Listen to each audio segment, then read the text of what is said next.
Hello and welcome to a new edition of BBVA Greenfluencers, the BBVA Corporate and Investment Banking Initiative to better understand the changes that industries need to undergo in order to become more sustainable. We are here today with National Express UK, part of the Mobico Group and a leader in the acceleration of modal shift, the decarbonisation of transport more broadly, and the support of towards cities for them to become more sustainable and more green over time.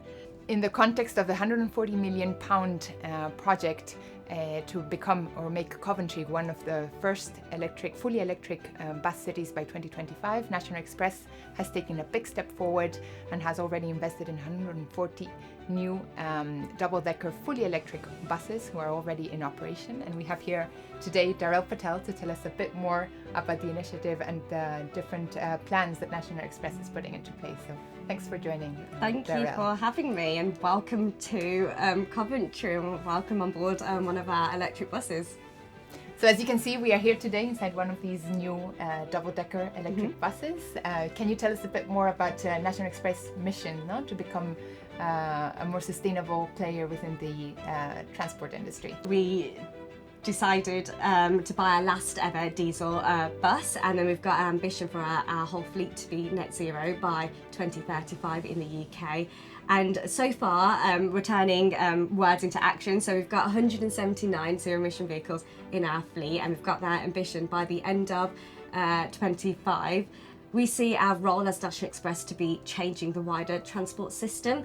And the reason why we need to do that is because we want to provide a really clean and green alternative to cars for our customers. And the way that links is because by transitioning our fleet, we're providing a better product for our customers, and we provide much better, smoother journeys and a real genuine alternative to cars when you think about greener options and modes. And the reason why we need to do this and persuade people to change their behaviours and, change from driving private cars to going on to mass transport, because there's a whole world of additional benefits. If you think about it will improve generally air quality, there'll be less congestion, it's more equal and inclusive. So there are a whole bunch of tangible benefits. And this is part of a broader project now within the city of Coventry, whereby the city is committed to becoming one of the first UK cities all electric with an all electric bus fleet by 2025. Yes. Can you tell us a little more about that project? Yes, absolutely. So this project really started back in 2020 when we had our first ever electric bus. So we worked with Coventry City Council and we won ULEF funding, so ultra low emission vehicles funding, and with that we had our first ever funded 10 electric vehicles. So we learned from these 10 electric buses, and we learned about how they operate and how to treat them and specific training. And from that learning we worked with Coventry City Council again and our local authority, Transport for West Midlands, to apply for Department for Transport's new funding round.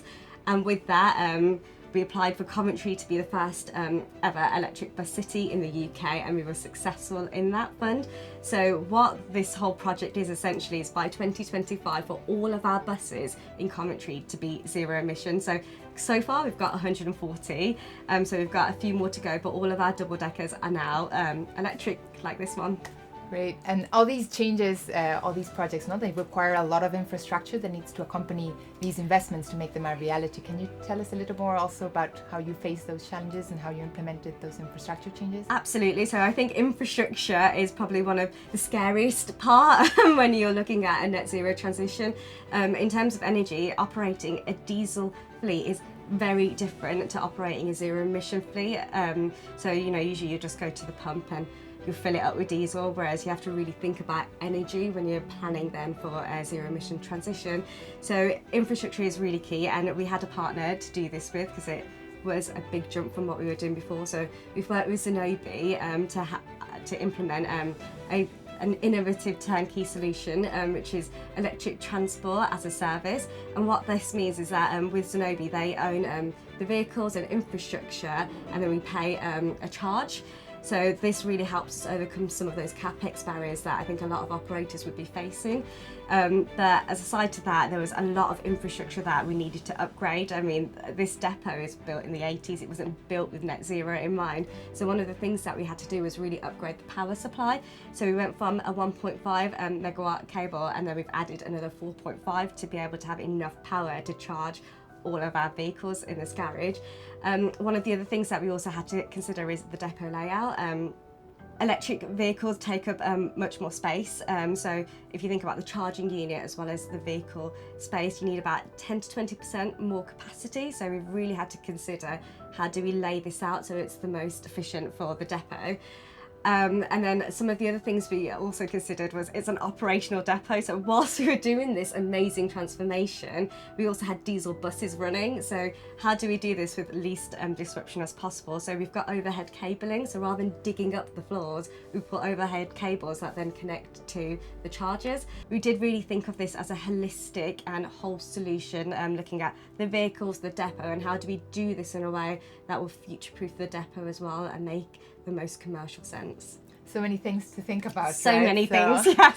And this also entails operational changes, I would imagine. No? Mm-hmm. So tell us a little bit more, if you can, about the challenges that you faced operationally in order to adapt to this new business model and the new way of doing things. Yes, so I think once you've sorted out the infrastructure, there's a lot of operational anxiety, especially with range anxiety that comes up quite a lot when you look at decarbonising operational fleets. But we really saw this as an opportunity. So we have got some software that allows us to do some smart charging, but as well as that, we've also got an amazing driver training program.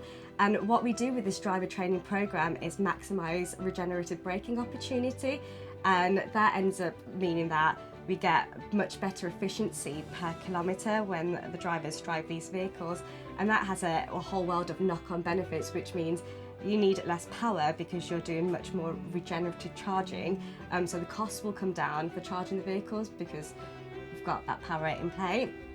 And then we've got additional benefits on that. So this driver training has made the ride much smoother. So it actually triggers less G-force. We've got a system on board, a software called DriveCam, which monitors G-force triggers.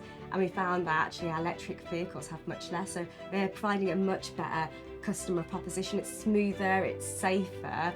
So it's a real win for our customers as well as taking the green agenda. Thank you. So this is all already like huge changes now happening within National Express. Can you tell us a little more what's next for you? No, what in the context of the broader decarbonization of bus and coach? What are your plans going forward? We're aiming to have a third of our fleet transitioned by the end of 2025, and what we're really doing is learning from the Coventry project. So this gave us a really good understanding on how you do a full depot upgrade and not just small pilots. So we'll be taking that and applying that to our other depots. So that's been a really great opportunity. And then one of the other things that we're doing is, so with coach sector, it's more challenging than bus. So in bus, we've got viable alternatives that will let us do what we need operationally. But for our long distance coach, our scheduled coach, it's much more challenging. So we're working really closely with manufacturers, with partners to understand what the vehicle roadmap will be. In addition to that, we're working with the wider sector. So we're part of the Zero Emission Coach Task Force, which is run by CPT, so the Confederate of Passenger Transport, our industrial body. And as part of that, we work with our peers, we work with manufacturers, with experts across our industry to understand how will the coach sector really decarbonise and what are some of the solutions to the barriers.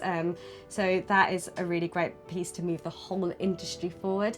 And you know, this is all about, I always go back to that first point that I made on modal shift, because really we can do our bit and transition our vehicles, but it has to be something then beyond that. We need a whole systems change, and we need people to consider how their behaviours can change to also create better, a more broader decarbonisation for the transport sector. And I just want to leave you with this stat that I use quite often. So if everyone took just one more bus journey a month in the UK, that is the equivalent carbon savings of the whole of the UK's bus fleet transitioning to net zero. So it really shows the power that people have in the behaviours that they take. Thank you. Thank you so much for all your insights. This was super valuable to us and hopefully also to our audience. So thanks so much for your time. BBVA shares similar values with regards to decarbonization and the commitment that we hold towards supporting our clients in the transition to a more sustainable future. So we wanted to share with you also the recognition as to you Thank and to you. Mobico as Greenfluencers, BBVA Greenfluencers. Thank you so much for your time, and hopefully you. also your example will help others contribute to the decarbonisation of the broader industry as you were suggesting. Thank you, and I hope you enjoyed your visit. Thank you.